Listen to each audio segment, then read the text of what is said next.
Good morning, everyone. I see a lot of people are still logging in here, but welcome to IEF's Coffees, Cocktails, and Conversation about Conservation. So good to see everybody here on this Giving Tuesday. I see a lot of donors are on here, and I even see some new names. So we're really happy to have you join us. My name is Julie Bates, and I'm the Donor Relations Manager here at IEF. And so I know some of you that I've emailed back and forth with. And so welcome to the new folks that maybe I haven't met yet. It's a great way to get to know each other this morning with our coffee or mugs of hot chocolate or whatever your drink of choice is this morning, wherever somebody might be coming to us from across the world and might be having their cocktail at this time. So anyway, just grab your favorite beverage, and we're going to have some wonderful presenters here very soon. With that said, I would like to introduce our Executive Director, Deborah Olson. She is on the line. And then also Sarah Conley, our Conservation Coordinator. And I'm going to turn it over to Sarah now, and she is going to introduce you to our speakers and give you a little background about them. So welcome. Good morning, everyone. Thanks, Julie. I hope everyone's got their cup of whatever you want this morning, drinking some tea. So hopefully we will start this day off great. We have two amazing women today as our speakers. One is Dr. Wendy Kiso. She's an IEF advisor, and she is fresh from the Convention on International Trade in Endangered Species, also known as CITES, a meeting that happens, well, they have a meeting every year, but the big one happened this year in Panama. And they discuss global government decisions to protect wildlife. Wendy's also visited IEF projects on our behalf, so she's quite a resource for us, and I'm sure there'll be lots of good questions about all of her vast knowledge. And then our second guest is a past recipient of IEF funding, a researcher, Dr. Lynn Von Hagen. She has worked extensively in Kenya, lived in Kenya doing great work, community outreach, is a fantastic photographer, and we are very happy to have her here to share her in the field experiences and about how you can get involved, because she is all about community interaction and getting people out there, which is fantastic. So we thought we would start today with short presentations from each of them, and then we'll open it up to questions. Everyone can turn on their cameras and we can have kind of a informal chat. If you want, you can also put questions in the chat as well. But we were going to do this a little bit more conversationally this time. So for now, let me turn it over to, let's do Dr. Kiso first. Wendy? Oh, you're muted. There you go. Okay, I'm going to share my screen and then start the slideshow. So as you know, Sarah mentioned, I just came from the CITES meeting, and so this is a summary of what went on there. And obviously is very, there's a lot of verbiage in here. So please, if you have any questions, please feel free to ask the questions later. But as Sarah mentioned, the CITES COP19 occurred in Panama, and I just got back from that. And in the past, through IEF, I went through 4 other COPs, starting in 2013 in Bangkok, and then Johannesburg, Geneva, and then now Panama. So this happens every 2 to 3 years, discussing international trade of endangered species, of plants, and also animals. And so it's hugely regulatory with different countries, that is parties that participate in this. And the CITES COP as CITES represents Convention of International Trade of Endangered Species of Wild Fauna and Flora. That's what CITES stands for. And then COP stands for Convention of Parties. And this is where all the regulatory documents and proposals are proposed. And it happens every 2 to 3 years.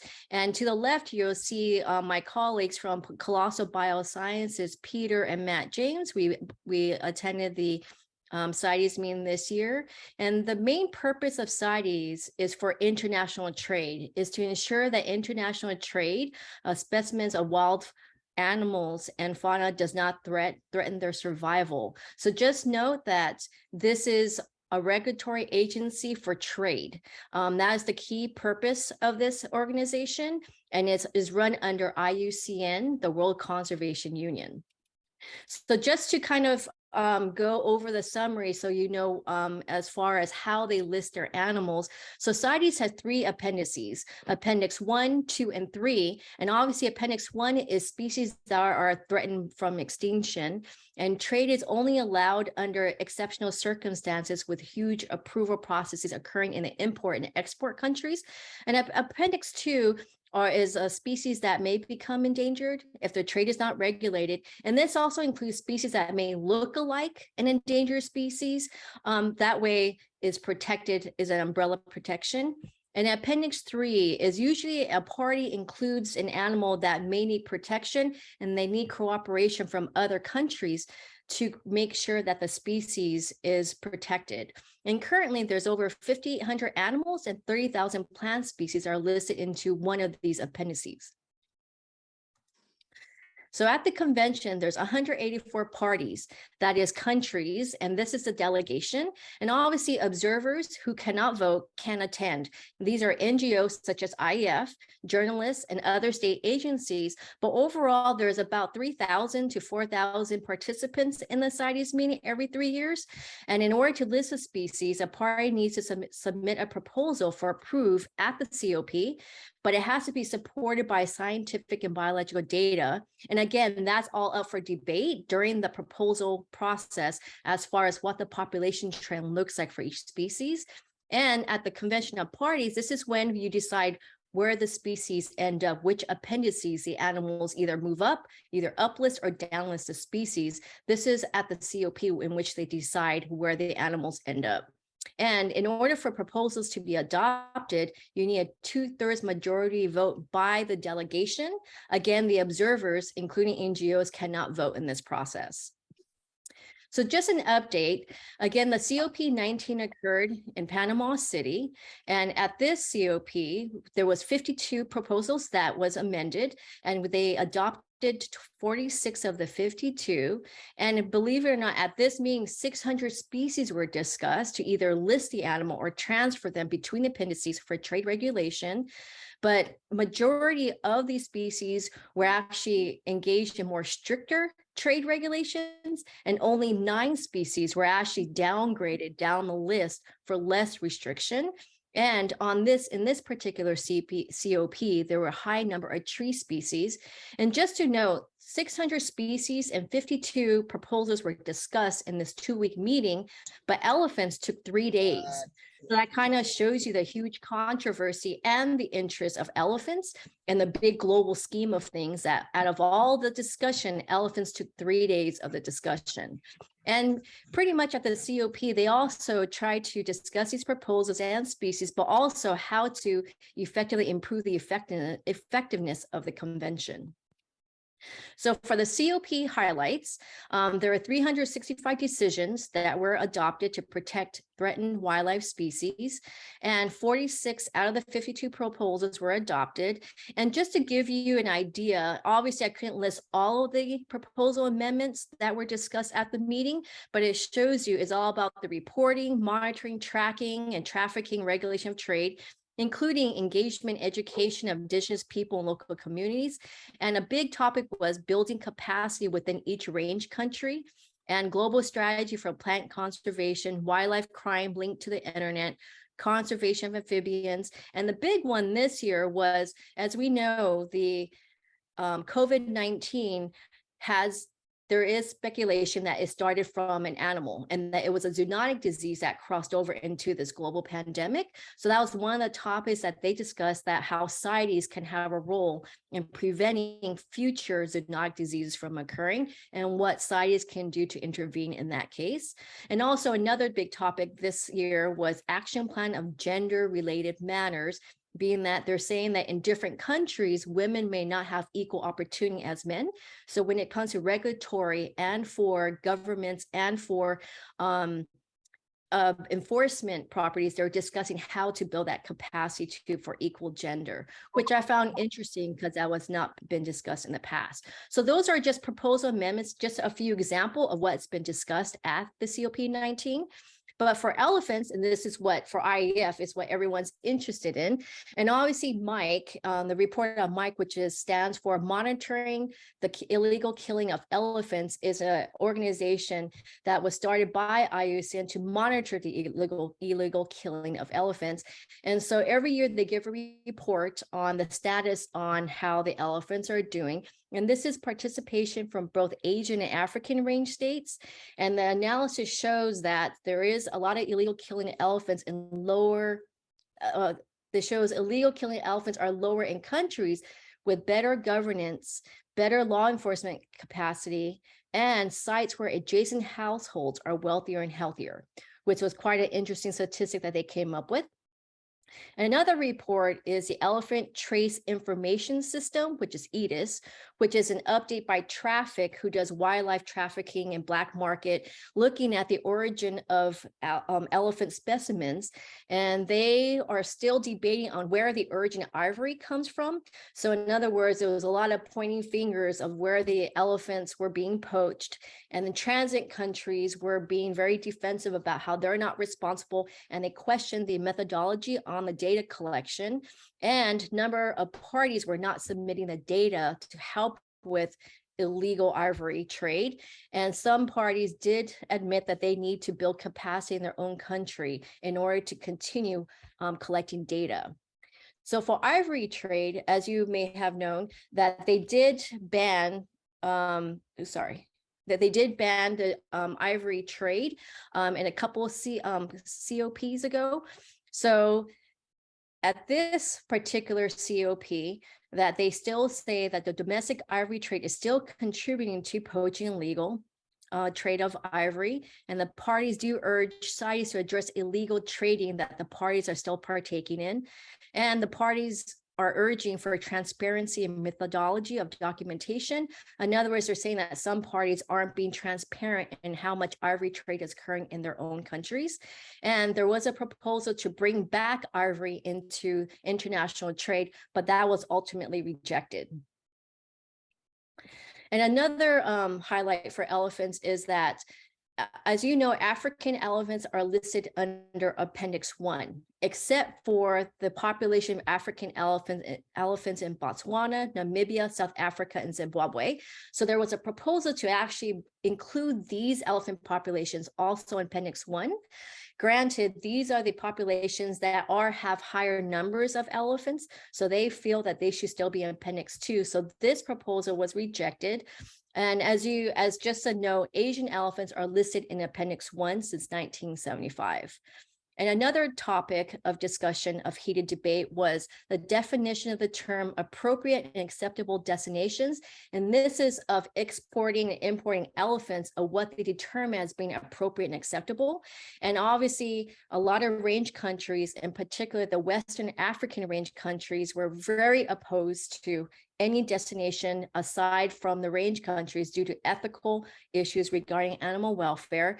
However, there was such a large debate that the committees were supposed to work on a definition and a non-binding best practice to determine what that will look like that would promote in situ conservation. And note, during the COP, there was a working group, but they did not reach a consensus. So this is still up for debate as far as who determines what an appropriate and acceptable destination is.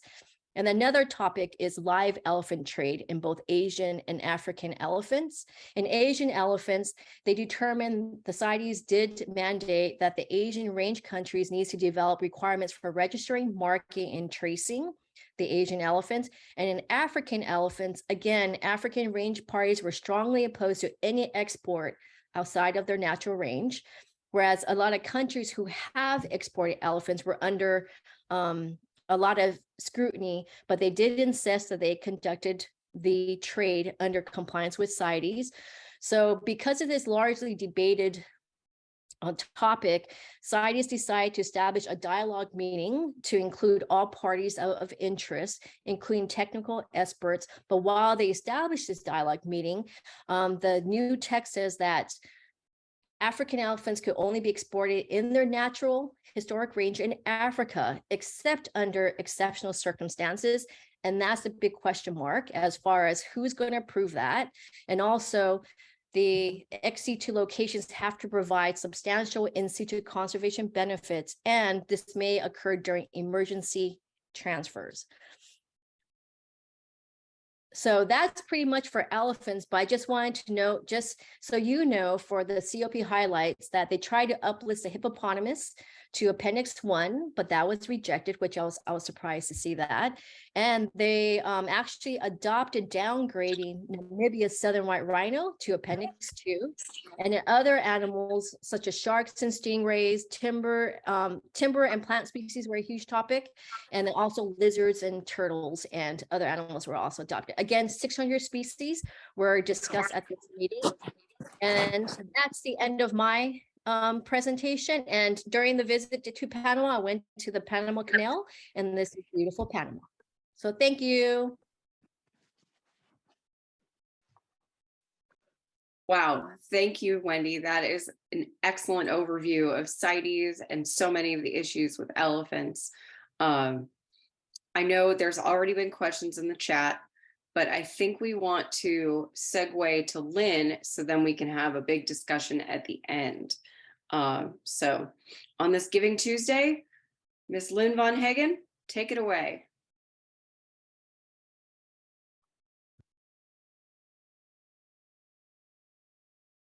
Lynn, you may be muted.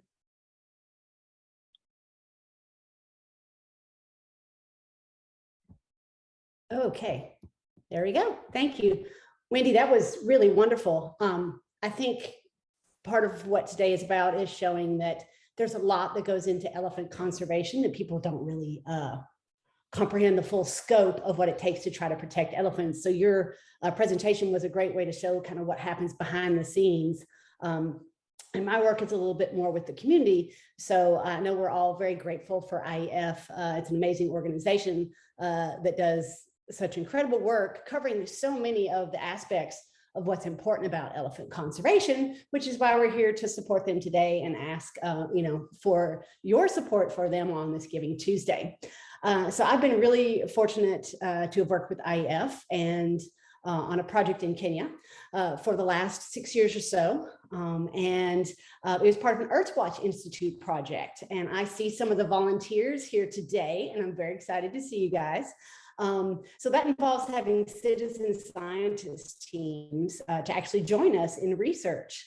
And they got out there with us and built fences, got to see the elephants, spent 2 weeks for them, 2 weeks with each team, just about on the site in field in Kenya. And it's a really amazing experience. And I really think it's an important part of conservation is for people to be taken out of their normal elephants to see what conservation is really like on the ground. And some of the aspects that I'm going to talk about today that we always don't think about when we think about conserving animals. So I started you off with a wonderful little elephant cute picture, but I'm just going to do like a brief overview of our project and some of the work that we've been doing in Kenya. If I can get my slides to go. There we go. Okay, so this is our study area in East Africa, Kenya. We work in the Tsavo ecosystem, very specifically in the Kasagao Wildlife Corridor. And that is between Tsavo East and Tsavo West, the two largest national parks. The largest elephant population lies within those two national parks. And the corridor lies between these two national parks where wildlife and especially elephants try to cross between these two parks, which, as you can imagine, has them interacting with a lot of people and villagers. And Kenya is an amazingly diverse place. Extraordinary women there from many different tribes who we've worked with on the ground. This is just a little sampling of some of those amazing women. And of course, extraordinary wildlife as well. We're talking about elephants today, but you can't set foot into a Kenyan park without getting an amazing exposure to all these wonderful animals, wildlife, and diversity that is there. However, one of the problems in most African countries is elephants and other wildlife are losing habitable space. So people and elephants and other wildlife are coming into contact a lot more often, especially on the borders of national parks or areas of refuge for wildlife. So this photo is just taken at a water hole where a nomadic pastoralist was out grazing his cattle, getting water, and you have a whole herd of elephant walking up, doing the same thing, getting water. So you can imagine there's a lot of conflicts over space. But probably one of the most common interactions is crop raiding. And when you think about elephant conservation, usually think about ivory poaching, which is still a huge problem. But a lot of countries, thankfully, like Kenya, have kind of gotten ivory poaching under control. So their biggest issue right now is elephants and farmers clashing over elephants raiding crops. And they're certainly not the only animal that comes and raids crops, but often they're blamed for the majority of the damages. And this is just a picture of a field where you can see where an elephant has gone through and actually trampled a lot of corn. You know, large raiding events where elephants destroy an entire field in a night is kind of rare. Elephants tend to leave areas of refuge in the parks, come into the farms, and then they will eat some corn, kind of move through as they're grazing, and keep moving. But sometimes if you have a large herd of elephants, they can wipe out an entire farmers' crops in one night, which is devastating because in the area that we work in, most are subsistence farmers. They don't even have electricity or running water. So what they eat, what they grow, and it's how they make their living. So this can be really devastating for local people that, you know, have very little to begin with, and then an elephant comes, takes out an entire, you know, season's worth of what they're going to live off of.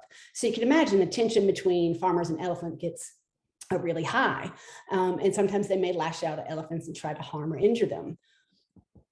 Now, in response to this problem, what happened is we formed the Elephants in Sustainable Agriculture in Kenya project.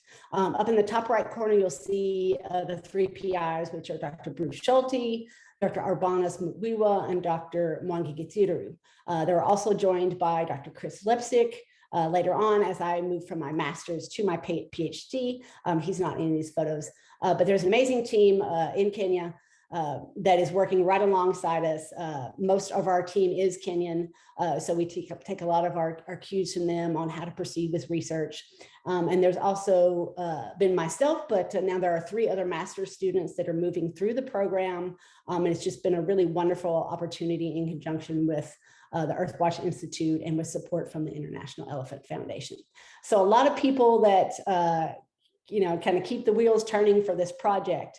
But we started back in 2016 and initially started with working with looking at deterrent fences.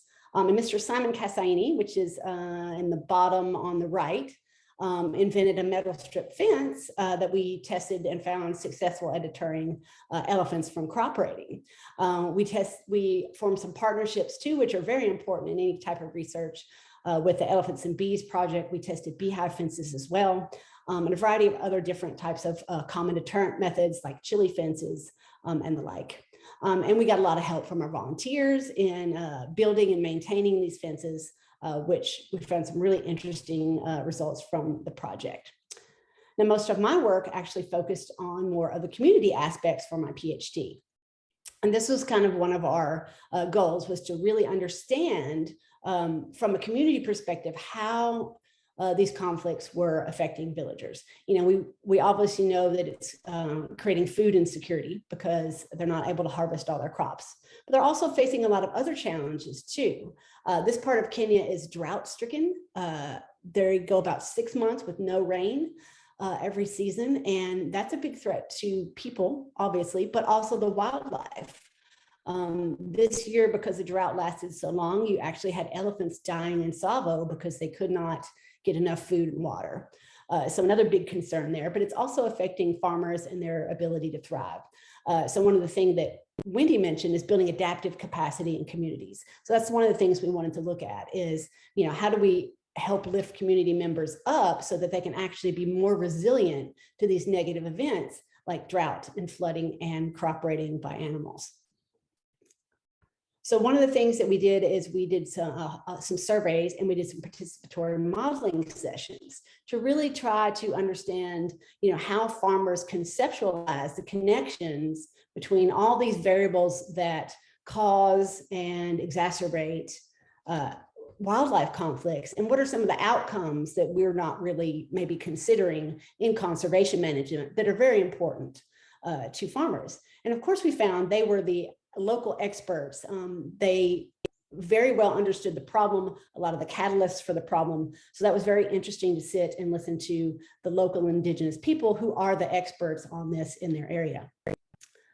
So I thought I wouldn't go too much into the modeling and statistics or any of that. I just wanted to share some of the survey results because I think it really gives you a picture of how people are feeling about conflicts. And of course, in the West, we conceptualize it very differently. It's hard to understand, what it's like to have an elephant in your garden. But farmers attribute about 84% of their crop losses to elephants. And we know that drought is just as big, if not bigger, factor. So again, we see in this population, which was about 206 people from 6 different villages surrounding Rukinga Ranch Wildlife Sanctuary, that elephants are pretty much getting blamed for a lot of the damages. But also, and it's not a typo, 84% of the people had some level of fear of elephants. So I think that's one of the things that is hard for us to understand is imagine going out at night in the dark, perhaps to just use the bathroom, and you face a 2-ton elephant in the dark in the middle of the night. That can be a terrifying experience. Imagine your children walking 2 or 3 kilometers to school, knowing they might come upon an elephant. So it's really important to understand that part of health and well-being for local villagers is that they are living in fear of elephants. And another practice is a lot of times people chase away elephants. This is sometimes when people can become injured or they injure elephants. 74% of the people had done something.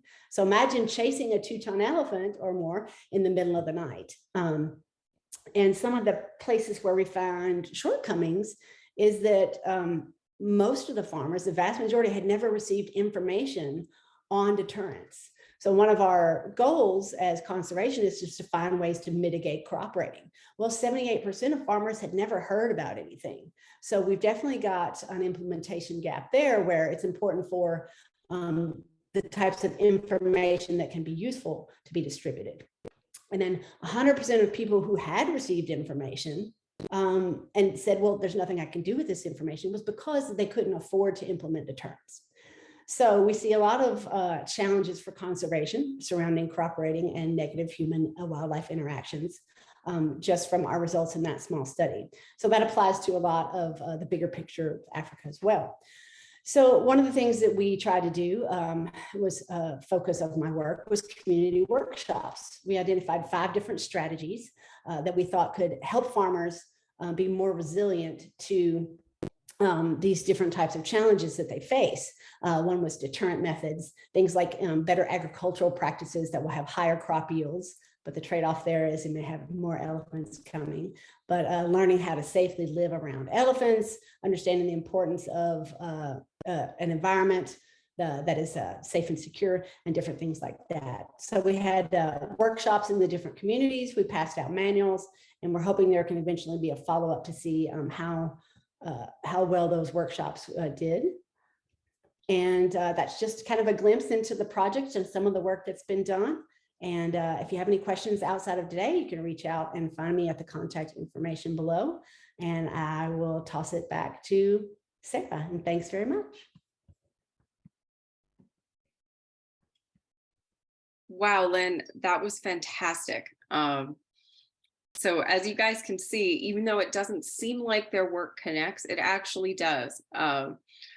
One of the things that I think was really interesting is Wendy talked about the data from CITES proving that elephant conservation is prioritized when the communities around elephant habitats are healthier and wealthier when they thrive, which means that Lynn's work is directly related to the CITES convention and all of the work that we're doing. So, I mean, like these women can tell you, elephant conservation is interconnected in a huge way.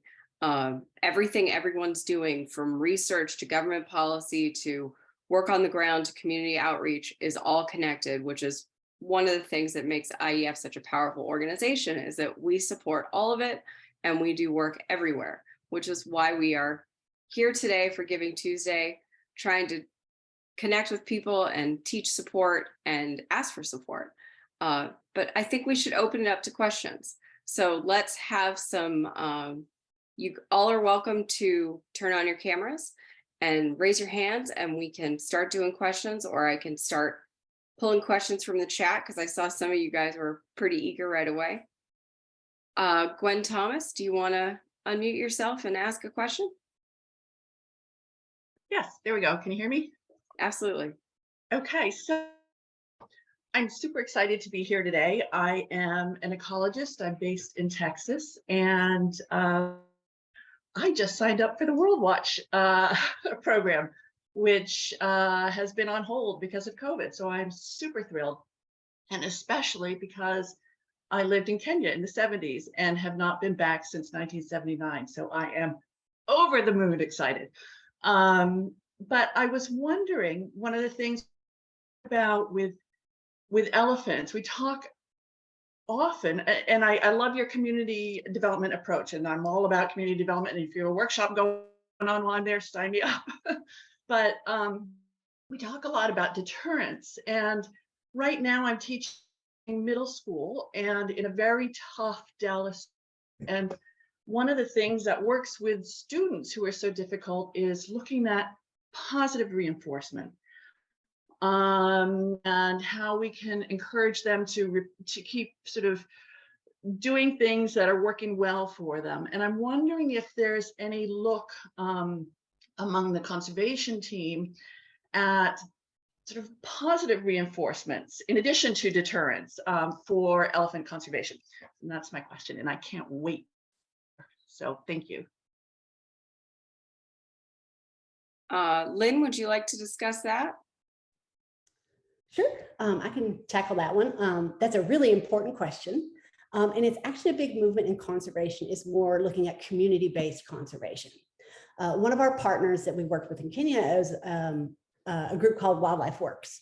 And what they have done is set up community programs, and it's a carbon offset project, but in exchange for preserving the land and leaving it, wild for elephants and other species, they invest directly in the communities. So they do disbursements from profits from the carbon offset project, and the community gets itself to decide how that is spent, whether it's on putting a new water hole in or improving a school or something like that. So it's actually that exact system you're talking about is, if we do this, then it's going to help our community in a different way. So there's different projects like that that are really taking hold. And a lot of people that are really focusing on working directly with the community, finding out the community's needs, and then trying to help, where they can, and make communities more self-sufficient. And again, like Sarah and Wendy mentioned, building community adaptive capacity is key. Because if you can't feed your family, you're not going to be worried about elephants or any other animals. You have to help people be able to, that Maslow's hierarchy of needs, food, clothing, shelter. If they don't have that, they're not going to be interested in elephant conservation. So you kind of have to work the problem a little bit backwards and figure out how to really assist communities and learn from them as well. That's one of my big focuses too, is the experts are the people that are living with elephants. So a lot of science is moving that way to kind of make sure that we consult with communities, find out what their needs are and what their solutions, that have been usually for generations are to some of the conservation issues that we're facing.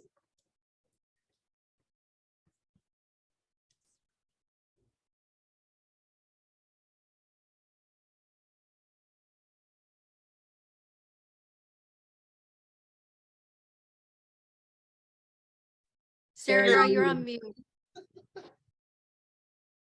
I knew it would happen. Thank you, Lynn. Of course, Debbie, Wendy, Julie, if any of you have comments on these things, go ahead and chime in too if you have answers for any of these questions. But yeah, Lynn is 100% right. Part of the approach community-wise is not just deterring elephant cooperating behavior, but it's the positive reinforcement that you build within the community. You need to use operant conditioning when you're dealing with the animals in order to encourage the behavior you want. Have them go to the regions that are safe for them to be in, but also you have to work with people and, like Lynn said, recognize that they are the experts and their voices need to matter. They have, ultimately, if we're going to protect elephants, we're going to have to protect them with the communities who live alongside of them. We can't come in and tell them what to do. They have to feel it. And again, that's really important to IEF's community approach to conservation. So any more questions that people want to vocalize, or we can start pulling from the chat? Yes, Vanessa. Hi, guys. I actually have a question for Wendy. Did you happen to hear any of the talks about that? You were talking about they denied the application to change the listing for the Namibian elephants? No, sorry, the rhinos, the southern white rhino. No, but you said that like. Oh yeah, for the appendix, the African Yeah, the elephants appendix for change. Namibia. Yeah, I was really curious about that because I was wondering, I know like maybe 10 years ago, I don't know how far it's advanced, but they were trying to classify them as a separate subspecies from even the savanna elephant, right? So I'm curious to know, like, did you happen to hear any rumblings about that? Or was it just a blanketed Botswana, Namibia, this little belt right here we're just not even going to look at that right now? Because they only cross into Botswana in the very, very far northwest of the country. We know where the pan is.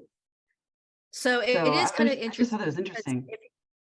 If you can imagine, each country in Africa has their own economical and, regulatory issues, right? So a lot of it stems from commercial trade, as far as a lot of these Southern African range states would, prefer that the elephants be exported, whether for monetary value or also for conservation, whereas the Western African states are completely against the ethical issue of exporting, which is also stems why they want to include them all in Appendix 1 to protect it under one umbrella, whereas the Southern states feel like being under Appendix 2 gives them more freedom because they have more population of African elephants. But being that, so the large debate is between the forest elephant and the savanna elephant, right, as far as, and there's hybrids in between, and what are they categorized as? So Dr. Sam Wasser was there actually talking about how to characterize different subspecies, but they did not actually go into a debate between the savanna elephants. But what's interesting, a side note that Dr. Wasser presented on a side event was that they're finding that because of the conflict that occurred in the western part of Africa, the forest elephants, there was a lot more hybrids. But now that they're saying that there's now no longer that many hybrids because of their economical turmoil, or the country turmoil is no longer as bad. So it's quite interesting that he's saying that eventually they're not going to be that many hybrids, and that the forest elephants are in their own species, and then the savanna elephant. But as far as that goes, there might be a lot of closed door discussions, obviously, that occur at CITES. But as far as the main sessions, they did not debate between whether one should be a different species over the other. It was mainly the countries were debating because of their economic issues between, the different countries in Africa. Cool. Thank you. I would like to add a comment to what Wendy is saying, and that is that the 4 countries whose elephants are listed as Appendix 2, they are listed as Appendix 2 because of population numbers, that those countries have done the research and have found that their populations are in fact growing, and their concern is that they actually have too many elephants for the habitat. And so they are looking at ways to alleviate some of that stress on the habitat and stress on their people, and especially the farmers. And so that's why they are interested in continuing some sort of trade in the elephant. And the other countries of East Africa and West Africa are countries whose populations are stable or in decline, or significantly smaller. And so they're quite concerned about any type of trade, because it would impact perhaps their ability to protect the animals that they have. I should also say that those countries who are Appendix 2 are typically the wealthier countries and who have stronger conservation programs and stronger security of populations. And again, the East African and the West African countries, with the exception of perhaps Kenya, who has done a wonderful job protecting their animals, they have actually more problems in protecting their animals. So that's the debate, and that's the difference between Appendix 1 and Appendix 2. And it is a difficult question, and that's why there's so much controversy each year, or each COP, each CITES meeting. There's so much controversy because there is a difference, and there are different sides, and nobody really knows what the answer is at this point.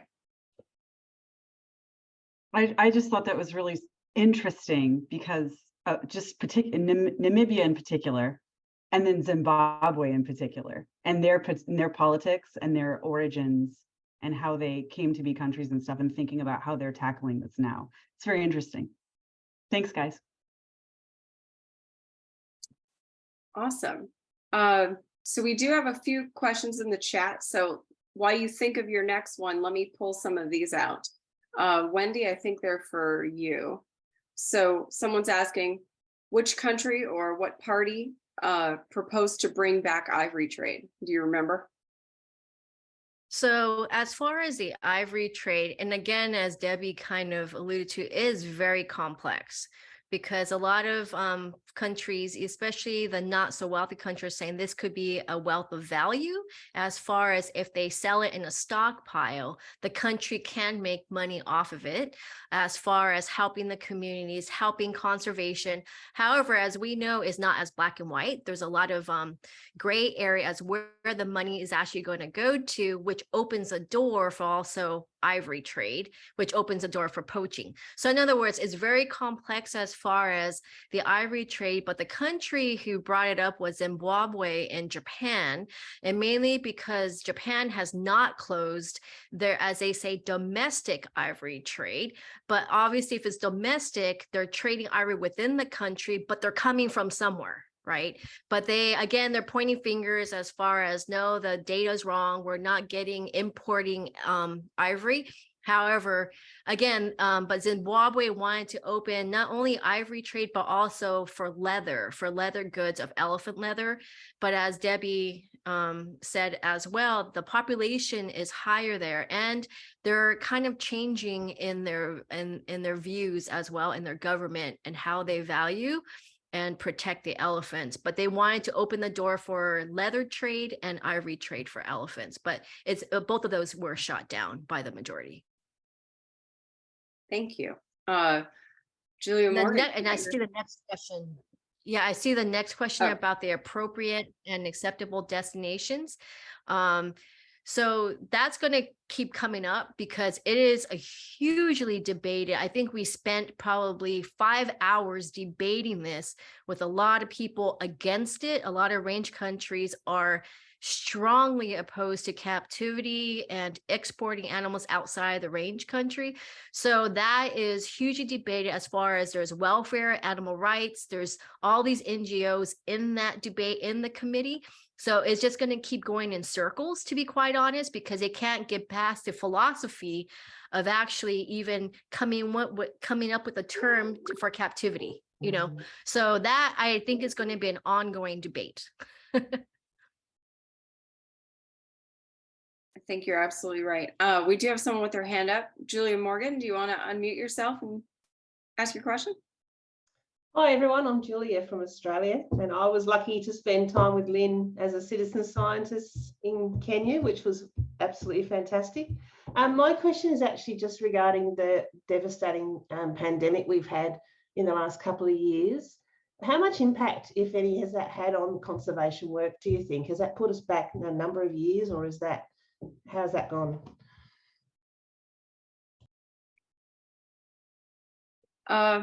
Well, Lynn, do you want to talk about what the impact was in your region, and then maybe we can talk about it kind of globally, because it obviously these things are very regionally specific. So why don't you talk about your experience? Yeah, of course, I can't think of any student during the pandemic that didn't have to make a major pivot as far as changing their research priorities and direction, mine included. So it was really important to a lot of researchers to not travel to countries that were unable to have the rate of vaccination, say, as the US. So a lot of it was ethical concerns. You know, we're not going to come do research when, you know, the majority of the population is not vaccinated. It's not our place, you know, to be doing that. So our research was delayed, but we were able to pivot and still do things. I think that was the biggest thing for us, is making sure that if we were going to come into communities, they were going to be protected. So you know, that adds extra expense, which is of course not a big deal, but you know, you have that additional layer of everything you have to think about in your research plan. So masks for everyone, outdoor facilities if you're going to engage with the communities. So a lot more things that you had to consider. Of course, travel restrictions delayed a lot of things. But that was the main thing in ours, making sure that when it was time to return, that everyone was protected. I think, Sarah, you could probably speak to this more specifically about IEF, but I know probably every NGO in the world got hit as well, because oftentimes when economies are struggling, you know, the first thing that suffers is nonprofit donations. So with the pandemic, I think financially, a lot of NGOs, you know, in every sector were probably hurt. Yeah, I think that's probably my insights was mainly like making sure that we could protect the communities. But I think there's a lot more on the financial aspect that y'all could speak to probably.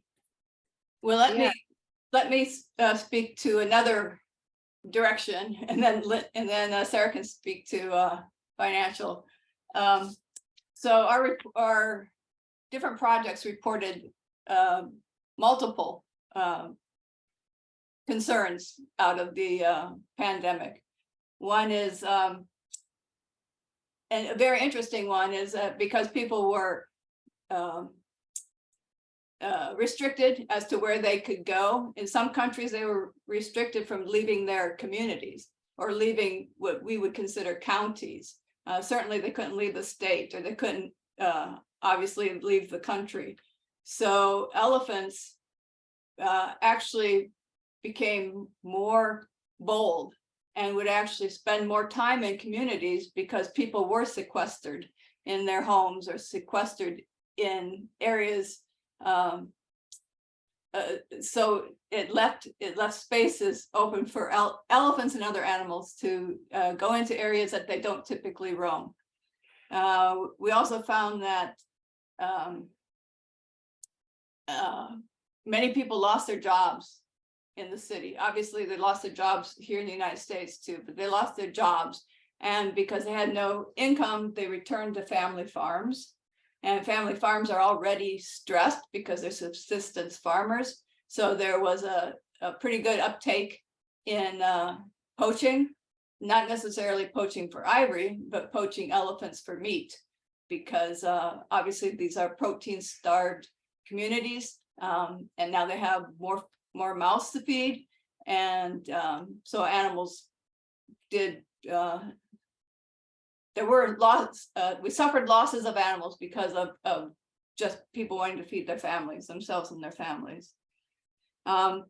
We also saw a loss of income through tourism, which had a very negative impact on almost every project that we support, because a lot of our projects, well, being in range countries, you know, number one source of income in Africa is tourism.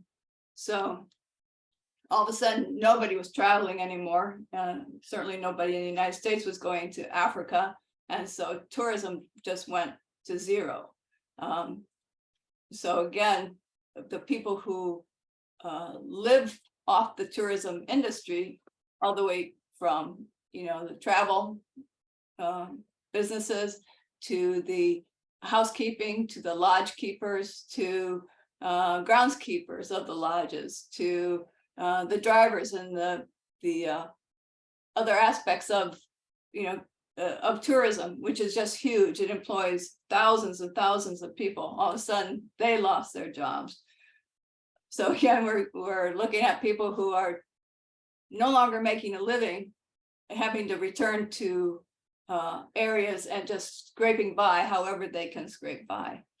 And then because of the loss of tourism and the loss of tourism dollars, governments who fund their conservation programs because of tourism, due to tourism, again, went from being very well set up to protect their wildlife, all of a sudden had no money to protect their wildlife. And a good example of that is Uganda, that the Uganda Wildlife Authority employs 1,000 rangers, and one day they had an income, or they had enough money to pay all their rangers, and then the next day there was nothing. And so the world had to help. You know, conservation NGOs like IEF stepped in and helped as best as we could to continue ranger support and continue other support to hope to see these groups through, or see our conservation projects through, or the areas that we work in through, until hopefully things return to normal. And to date, tourism really isn't back to normal even yet, but it's starting to creep that way. So go ahead, Sarah. That was exactly what I was going to say. Let me share this graphic because I think it's something that may help answer your question. We kind of developed this during the pandemic to kind of share with people how the pandemic affects wildlife. So Lynn and Debbie talked about how closing borders affected tourism, affected community outreach, things like that. But you got to remember, it's essentially a trickle-down effect. You have businesses closed that are supporting local national parks. And if those businesses are closed, people are suffering, and they're doing unnecessary wildlife crime, or illegal harvesting, things like that, poaching of different kinds. But if you talk about the fact that those businesses are closed, that's affecting the tourist income. We're talking about park entrance fees, tourist permits, things like that, that actually fund wildlife patrol. So when you have local communities who are increasingly doing illegal wildlife crime to survive, at the same time that you have patrols and anti-poaching patrols and rangers having less available funding, you have a huge crisis going on. Because when you have a situation where you need more protection and you have less resources to fund that protection. And then at the same time, you have organizations like zoos who are closed, right? Non-essential businesses who aren't necessarily in range countries, but provide significant conservation funding for activities in range countries. So less available funds, both for in situ conservation generated from tourism, and less available funds at ex situ conservation organizations that goes directly to in situ conservation. And that's on top of what Lynn had talked about, where when there's a financial crunch, one of the first things that go is charitable donations. So you have regular people who are feeling the crunch and can't donate. You have businesses who are feeling the crunch and can't donate. You have in-country, range country people who are suffering that exacerbate existing problems, and that also the backstops to protect wildlife are underfunded. So it creates this massive problem when it comes to conservation. In 2020, IEF supported 27 projects in 12 countries, and every one of them was impacted in some way, whether it was their inability to cross boundaries in order to do the outreach work that they were doing, or the fact that schools were closed so they couldn't reach communities and they couldn't reach the kids in order to teach a conservation ethic, or the fact that aerial surveillance or wildlife patrol had to cut down to bare bones, or that they had to work in shifts where they wouldn't ever see each other in order to prevent spread. All the weird precautions that people were taking when we didn't know as much as we know now about the virus. So there were huge impacts in conservation, and it impacted everyone, but each region in its own way, because of course, like we've been talking about, you know, the approach that you take in Kenya is not the approach that you take in Sumatra or Nepal or Uganda or whatever. Every place has its own little enclave of problems. So hopefully, I know it's kind of all around and a little confusing, but hopefully that kind of answers your question. Thank you. That was very comprehensive. Hopefully it will really bounce back quickly to where it was before. Absolutely, we hope so. Let's see. Any more questions, people wanting to verbalize their questions, or should we look in the chat? We got maybe time for one more.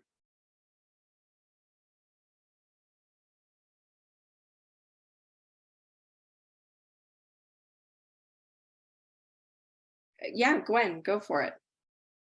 Do you all have a list of organizations, like you talked about the rangers who are on the ground and in need of resources that have been cut back these last few years? And I've been in touch with the Mara Loita Rangers through the old International School of Kenya network. But do you all have a list of organizations? I know you all have financial needs, but is there a list of organizations that, such as that group of rangers, who might be able to use donations, or some kind of filtered or list? I don't know. Anyhow. Yeah, no, that's a good question. I think so. One of the benefits of IEF is that we vet these organizations so that we make sure that the money goes directly to them. And you are actually looking between Debbie, Julie, and I at IEF's 3 employees. That's it. And we intentionally run this Spartan skeleton crew in order to make your conservation dollar go as far as possible. Every year, about 85 to 90% of all donations go directly to what we call boots on the ground conservation activity, which means that instead of going through a list of, is this a viable operation to donate to here, you know, and doing your own vetting, we vetted it and you donate through us and we'll send it to the area that it's most needed, to the rangers that it's most needed, or the eco guards, or the patrol, or the aerial surveillance, or the mounted horse patrol, or whatever. And of course, if you go to our website and find a project you love, you can always earmark your donation directly to those specific rangers. So say you only care about Namibia today, right? You've heard that they really need help and you want to focus to Namibia. You can put that in your donation notes and that's where your funding will go. Or say you don't really care because you know that there are many places that have a lot of need. So you'll let us choose the place that has the most need at that moment, send an unrestricted donation, and we will send it to the rangers that need new boots, or the horses that need veterinary care for their patrol, or whatever it is. So of course, you're welcome to look at our partners list on our website and pick a partner that way too. But we would encourage you to go through IEF because we do that vetting for you and make sure that all these places can be reliably accountable. Exactly. And just to kind of dovetail on what Sarah said, also sometimes throughout the year, we might have some emergency requests come up from some certain projects that maybe we weren't anticipating at the beginning of our funding year. For example, last year we were helping the rangers in Uganda help purchase a vehicle because they had one of their vehicles break down. So we do have some campaigns that we push out throughout the year for such emergency situations like that as well. Awesome. Any more last minute questions for our guests? We're coming up on the hour, so we probably should give them back the rest of their day.